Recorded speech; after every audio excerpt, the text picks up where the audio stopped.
今次嚟日本呢個 trip，除咗帶兩個小朋友體驗唔同嘅生活之外，我自己都想去一啲未去過嘅地方。阿女以前好鍾意睇《櫻桃小丸子》呢出卡通片嘅，仲記得疫情嗰陣時，我哋一齊睇咗佢嘅25週年特別劇場版。嗰集講到小丸子好想去鄉村縣度食最正宗嘅烏冬，仲嗌住爺爺帶佢去。爺爺一聽，即刻諗起嗰度有日本人一生必要去一次嘅金都比羅宮，最後就好圓滿咁去咗呢個旅程。我咁鍾意煮嘢食，如果都可以親手學整最正宗嘅烏冬，咁就好啦。早晨啦，我哋今日由京都出發，而家咧行緊去京都站換呢個 JR 關西 West 嘅5日 JR Pass， 就由呢度專登要搭去新大阪站，因為我哋想轉一架特別啲嘅子彈火車，然後我哋會去岡山再去琴平站，咁就上金都比羅宮啦。好啦，我哋嚟咗咧，小丸子都嚟食烏冬嘅琴平站，又俾我揾到呢間喺金都比羅宮下面嘅中野烏冬學校，所以我就報咗佢哋嘅烏冬製作體驗。好開心啊！順利嚟到呢個琴平站，而家可以行去整烏冬。不過嗰日搭車有少少阻滯，結果遲咗去到。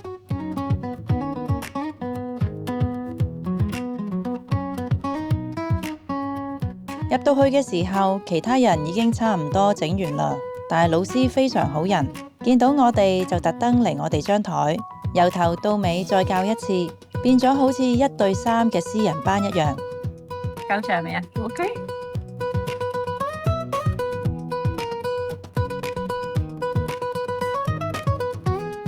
整烏冬嘅過程係咁嘅，首先喺個膠盤度將麵粉同埋水倒入，搓成麵團。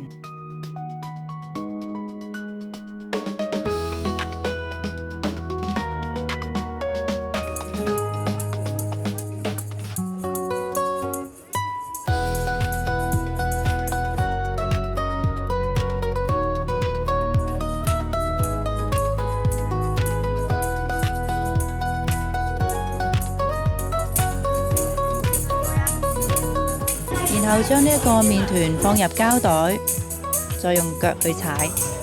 老師仲會播音樂喺旁邊幫我哋打拍子。最好笑嘅係，佢知道我係香港人，竟然播咗做個真漢子。我都真係好耐冇聽過呢首歌啦。不過兩個細路雖然唔識呢首歌，都一樣玩得好開心。最後將呢一嚿麵團碌返平佢，切成幼條，就變成烏冬啦。我哋3個人整出嚟嘅份量足夠食2餐，一半即場喺樓下煮嚟食，一半老師就叫我哋打包攞返屋企。咁就之後呢，攞起個蓋，然之後等多5分鐘就煮熟啦。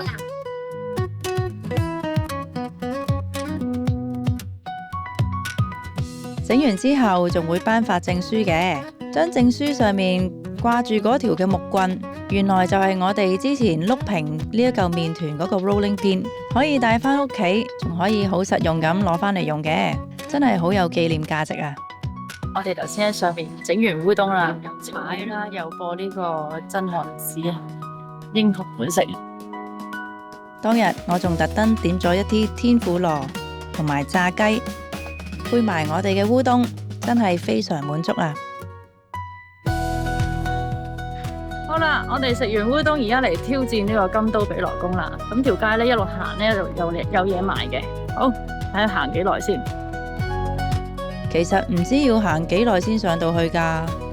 為咗避免2個細路好似小丸子咁，一路行一路投訴幾時先到啊，仲要行多幾多步啊，我就搞咗個 Amazing Race 嘅遊戲，最快上到去嗰個就有1000 yen 獎金啦。因為咧我好快過你哋2個。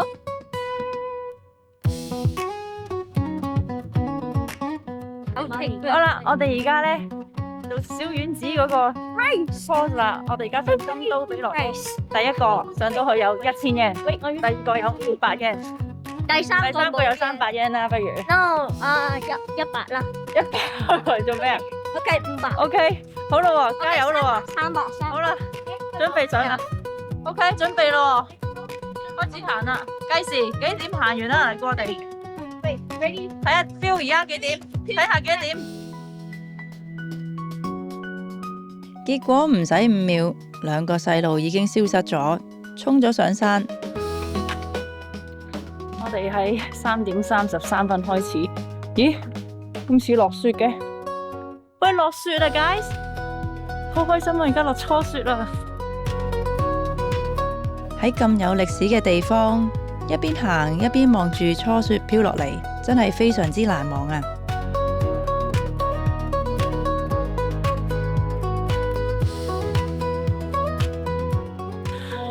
兩個已經唔見咗人影啦，不過呢，我決定除口罩啦。點頂啊！戴住個口罩喺度行咁多級樓梯，要唞下氣㗎。我已經呢係冇租過支色，仲要呢手上面呢攞住2袋嘢，一袋就係頭先嗰3支棍、3個畢業證書同3碌棍，另外呢就係我頭先喺京都上吉新幹線之前呢，見到個 cheesecake 好似好好味，跟住唔記得咗擺入去個 locker 度。算啦，其實 cheesecake 係好輕嘅啫，咁所以呢，加埋自己嘅袋，咁就上緊去啦。而家又嚟到第一站，見到有個神社嘅樣，但係未到嘅，咁簡單就唔係金都比羅宮啦。唉，加油！135級。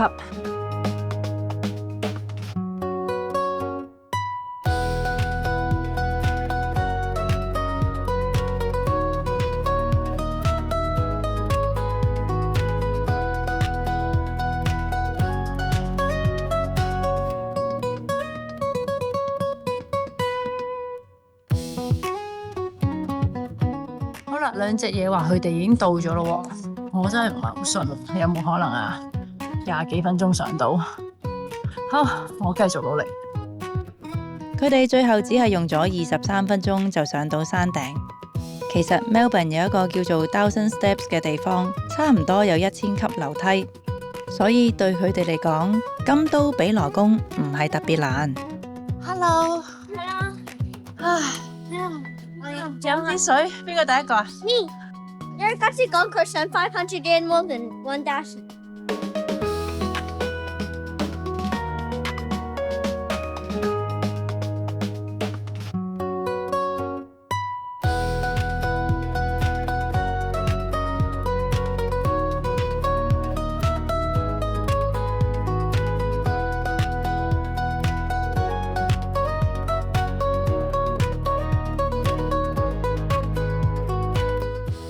好啦，我哋行完啦，準備落去啦，係咪啊？準備好落去未？隻雪糕落去 ，Let's go！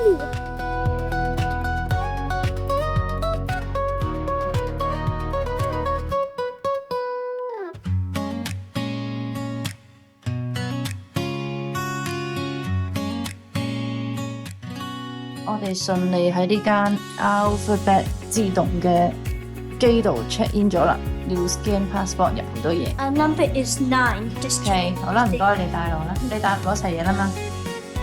喺高松呢一間精品酒店係自己 check in 嘅，我 book 咗一間4人房，裡面其實係有2張嘅碌架床，仲有一個小小嘅茶几同埋可以坐低食嘢。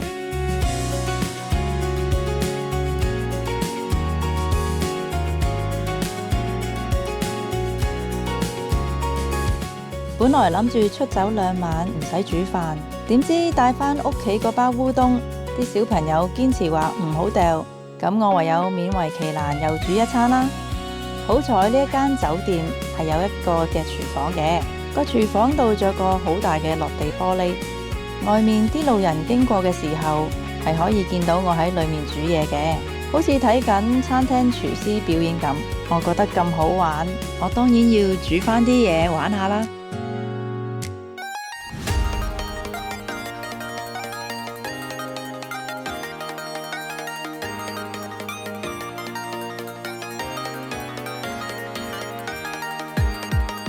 第二日，我哋去咗四國嘅小豆島。提提大家，如果大家有帶國際車牌嘅話，記住要帶去啊，因為喺嗰度可以租車自駕遊4個鐘嘅。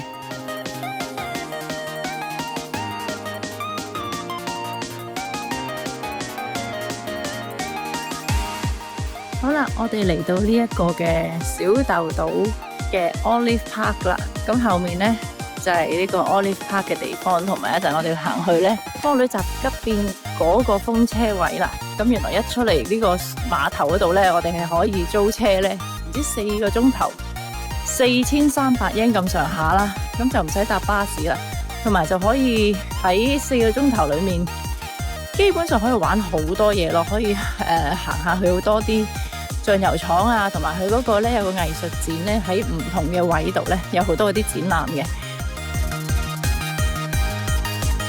不過好可惜，我將我個國際車牌擺咗喺京都嘅酒店。哎呀 ，guys，look，we have a problem。今日呢個 windmill 係閂到咁樣封住咗嘅。That's very very sad。好就好在今日天氣好。我哋去上面嗰啲 souvenir shop 啊，嗰啲行下。第一站就係橄欖公園啦，呢度有好多橄欖樹，仲賣好多橄欖製品嘅。而大家見到人哋玩魔女宅急便，夾住把掃把一路跳嚟影相，就係呢一個位啦。1、2、3。不過啱啱風車維修，啲相個效果出嚟冇咁靚。但係兩個細路攞住把掃把跳嚟跳去，希望影到一張靚相，佢哋都玩得好開心。而家呢，我哋去呢個 Dome Shake 環掃把酒店嚟嘅，好似希臘嘅 hotel 咁樣嘅。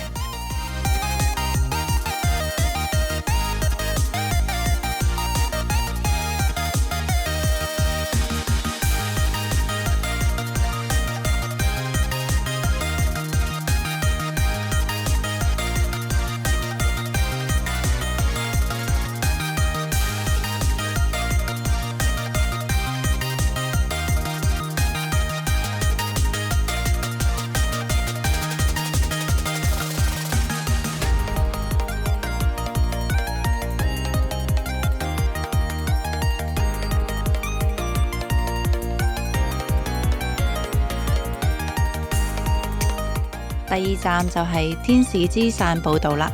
潮退嘅時候會出現一條乾路，可以行到對面嘅小島嘅。好，我哋而家行啦呢個 Angel Road， 睇下今日個沙同水係咩情況先。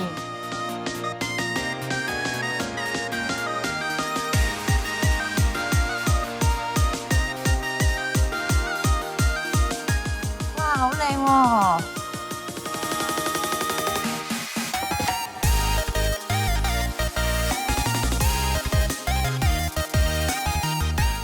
今朝本來仲係濕晒嘅呢度，而家咧就可以行啦。好啦，我而家就喺呢個 Angel Road 天使之路度行緊啦。咁咧其實好近嘅啫，即係慢慢行嘅話3分鐘就到啦。咁但係好靚嘅，連住兩邊咧夾住條路咧都係海啦，好開心啊！咁好天氣。大家睇 video 嘅時候有冇發現點解唔見咗我仔嘅？因為呢個時候佢發脾氣，自己行走咗。咁我同阿女決定唯有我哋自己行啦。最後我哋行返去手信鋪買啲嘢，佢就喺呢一個幾鐘頭後先出現返。我哋爭啲趕唔返尾班船返去高松啦。不過呢一啲咁嘅情況就係同小朋友旅行必然遇到嘅。最緊要之後大家傾掂數，咁就繼續我哋嘅旅程啦。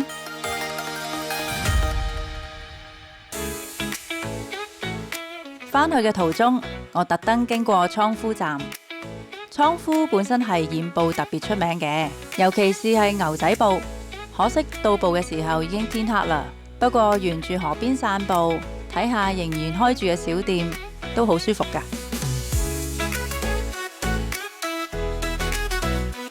而倉敷站對面有一個好大嘅商場，商場入面有機鋪。阿仔特登玩咗一部可以贏龍珠卡嘅遊戲機，諗住將啲卡帶返去澳洲送俾朋友。點知食飯嗰陣，大頭蝦嘅佢竟然將成袋卡留低咗，去到等火車嘅時候先發現，唯有急急腳返去揾啦。好彩日本人真係唔貪人嘢㗎，嗰包卡原封不動咁仲喺原位。呢啲突發嘅情況雖然麻煩，前後花多咗我哋個幾鐘，但係都係旅行中學習同埋成長嘅一部分。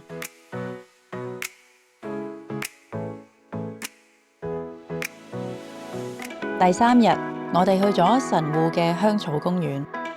之前買嘅江西周遊券可以揀3樣嘢嘅。第一樣我哋揀咗去南山嘅美食券，而今日就攞嚟用咗上香草公園搭纜車。Herb Garden 咧，其實你可以行上去嘅。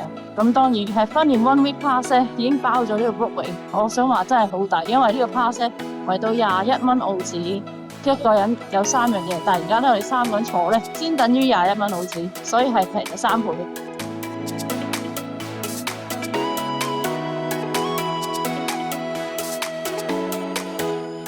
好靚啊！沿途風景真係舒服啊！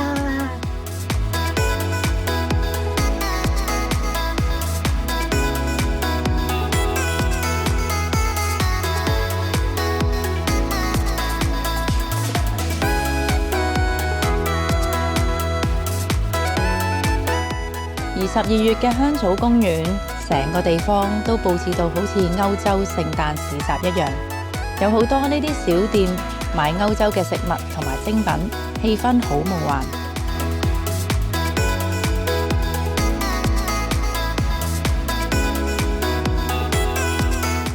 不過天氣真係好凍啊！我哋最後揀咗上山頂嘅餐廳坐低慢慢食，一路食住 lunch set，一路欣賞窗外面嘅風景，再加埋一杯酒，真係好正。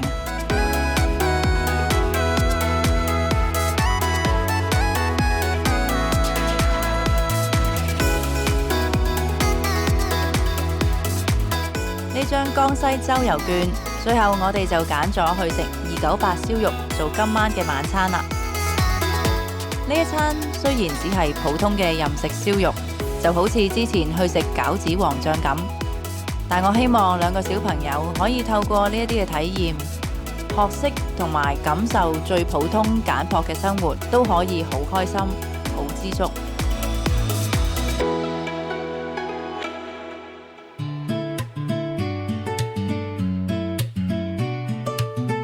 之後一日，我哋就再用呢一張 JR Kansai West Pass 去到和歌山啦。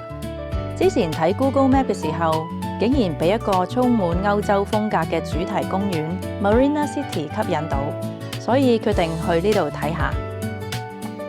好啦，我哋嚟到呢一個嘅黑門市場側邊嘅 Marina City， 啱啱趕得切咧，天黑前入嚟，同埋5點鐘咧入去個 theme park， 因為有 Christmas light， 同埋咧小朋友嚟有禮物㗎。咁啊，影咗少少相啦，好靚呢度，好似歐洲啊。Marina City 其實喺黑潮市場隔離，大家可以先嚟食個海鮮飯，再去玩。不過嗰日我有工作在身，好遲先出門口。最後由和歌山火車站直接搭的士去到 Marina City， 去到已經差唔多黃昏啦，所以冇入去黑潮市場。好彩仲有少少日光可以影到啲相。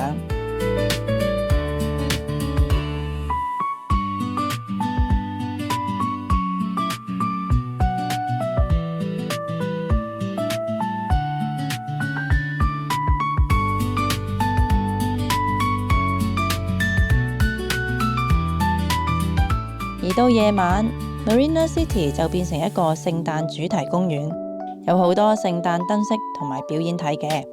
最好笑係嗰日有電視台嚟做訪問，仲俾阿仔上咗鏡，同卡通公仔打個招呼，都算係一個小驚喜。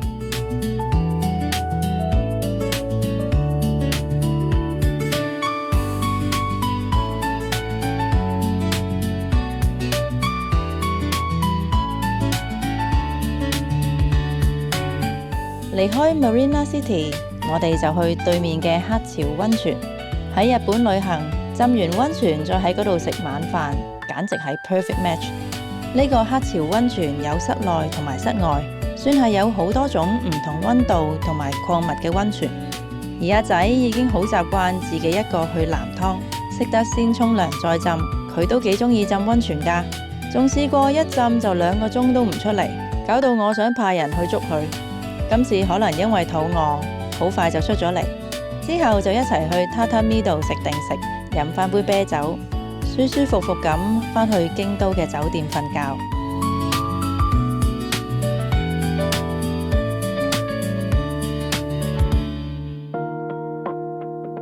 而呢一個 JR West Pass 嘅最後一日，我哋就要由京都出發，準備展開下一段旅程，就係去福井參加打工換宿嘅體驗啦。由京都坐車去敦賀，再轉用買咗嘅 Hokuriku Pass， 可以一路去到富山站嘅。呢段旅程亦都係下一個冒險嘅前奏，所以除咗去打工換宿，我哋都去咗金澤同埋富山度玩㗎。呢啲就留返喺下一集介紹啦。呢幾日嘅旅程雖然途中有唔少嘅插曲，趕唔切，遲大到阿仔行開發脾氣，留低咗啲卡，但係正正就係因為呢啲起起跌跌，令到旅程變得更加真實同埋珍貴。無論點樣，一家人一齊走過、笑過、撞板過，最後都一齊堅持完成呢一份回憶，先係最珍貴嘅寶藏。如果大家鍾意我哋今次親子嘅旅行分享，記得 subscribe 我哋嘅 channel，幫手 like 同埋 share 呢條片，支持我哋啦。拜拜。